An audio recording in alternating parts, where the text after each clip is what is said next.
Hello, bit flustered. I just had a hot shower, so my rosy red cheeks are out and about. A question I had, considering I posted a story recently about how my calories have dropped just because I'm not exercising as much due to having an inflamed bicep tendon. So I've just taken a break for some upper body exercises to let my shoulder calm down before I slowly implement some form of exercise in my upper body. So my hunger, has actually gone down. I'm still tracking my calories, so my calories have decreased quite a bit. Whilst I'm in this kind of phase, I am, as before, still really trying to emphasize protein. Obviously, I'm not eating as much, so my protein intake might be less. So I've definitely noticed in these last 2 weeks that my body weight has dropped a bit, and within that, I'd say a bit of muscle as well. That's just natural.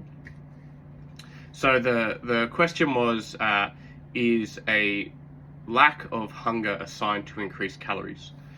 So in my not so professional opinion, it's really dependent on what your goal is. So if you want to be as, I guess, small or potentially as lean as possible, then really you don't necessarily have to increase your calories. Again, I would really try and emphasize nutrient-dense food, so fruits, vegetables, whole grains, lean cuts of protein, etc.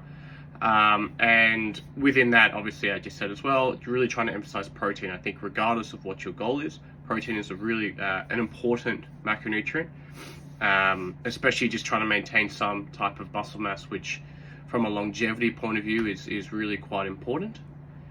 So that's just something to consider. Again, it's very, very goal specific. So for someone like myself, who in the future I do want to start putting on weight, preferably as much muscle mass as possible within that weight gaining phase, I would slowly increment my calories so I don't put on fat too drastically, just because muscle does take a while to put on. Everyone's going to put on a certain amount of muscle at a different speed throughout their own period. So right now my calories are around, say, 2,500 roughly per day. You know, it can be maybe 2,200 to 2,600, 700, just really depends. Before this, I was capping pretty consistently at about 4,000 a day. So that is quite a big shift. So within, you know, just a 2-week span, I definitely noticed a bit of a difference, I think, in my muscle mass, my body weight, and my strength. I would say all those have decreased, and yeah. So for me, what this person asked, I would say that is yes, it's a sign for me that I want to increase my calories.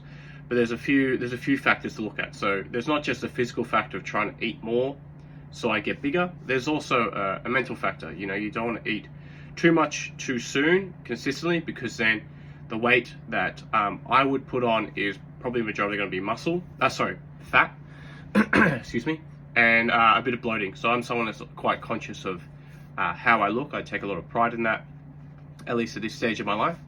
So, you know, eating a lot of food or certain types of food which are very calorie dense, especially over a consistent amount of time, and quite a lot of them in terms of volume and calories, I get quite puffy. I don't like that look personally. I prefer trying to be as lean as I can whilst, you might say, bulking or living my life again within this period of time.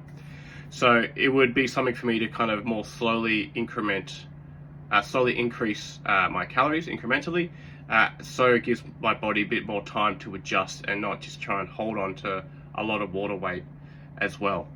Again, whilst eating more calories when I get to this period, there's a few other things to consider, like obviously, like I was talking about before, if you can't eat a lot, I still think really trying to emphasize whole foods and lean cuts of protein is going to be very beneficial.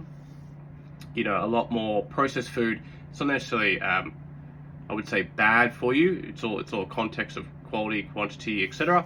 But they're just going to be more prone for something that I don't want, which is kind of bloating, you know, maybe big jumps in blood sugar, and that's just something I want to try and avoid more from a vanity point of view. I don't think necessarily calling a food good or bad is psychologically good. It's just what your goals are and maybe what you're happy to have. And in saying that, also, what are we comparing it to? Like, is a chocolate bar good compared to cocaine? Is a chocolate bar good compared to an apple? and just having some variety and flexibility within that, because also you want to enjoy your life and still hit your goals. You know, you can have a chocolate bar every day, every now and then, as long as from a physique point of view, you're still within the certain calorie intake you want, and you understand that, hey, if I had this chocolate bar, then maybe I have to have a bit less somewhere else to kind of equate for that calorie. And you know, if 80-90% of my diet is more based around whole nutrient-dense foods, then having a chocolate bar is not going to kill me. Well, unless you're allergic to chocolate, then you're probably fucked. But yeah, I think excuse me, I think it's all just kind of relative. So for this person, I can't necessarily answer that. It's just very dependent on your goal. So if you're the type of person that can go long times without eating food, I think this person also mentioned that they're into fasting. So if that's something you like doing and it's sustainable for your lifestyle, and you know, maybe you see a physician and get blood work done and you're healthy, then that's totally fine. If your goal was, hey, I actually want to increase muscle mass or just get bigger in general, then yes, I would say that you should be quite cautious of trying to eat more than maybe what's normal for you, or you know, almost getting a sensation of feeling full. Or if you're happy to track or record your food or calories, just trying to incrementally eat more calories. So you know, it might be something like trying to have an extra 200 calories a day for a few weeks, and then see how that feels, see how you feel, maybe how you look, your weight, etc., and then bump that up again another 200 calories, and just incrementally slowly do it until you kind of find you're at a happy place and your appetite slowly regulates to be able to increase eating more food without getting too much digestive issues such as bloating, diarrhea, whatever, all the fun stuff. But if your goal is, hey, actually, yeah, I want to stay this size, I'm happy with how I look, I'm healthy, you know, because I do fasting, the work I get done through a physician, such as blood work or advice, they're very happy for me to do this, then I think what you're doing is fine. A lack of appetite doesn't necessarily mean you have to force yourself to eat more. It's purely just some people aren't food driven. So naturally, I'm very much a person that is food driven. I think about food a lot. I enjoy eating food. I don't necessarily have very good or fine palate of taste buds, but I enjoy a lot of volume of food. So in the past, for me, when it comes to trying to lose weight, what I found more beneficial and satiating was basically pretty bland food, but like a crap ton of it. So like a huge bowl with vegetables, again, lean cuts of protein, and some lower calorie fruit. For some people, that's not really going to be an appetizing incentive to try and eat more or try and diet down. So again, it's just finding what works for you.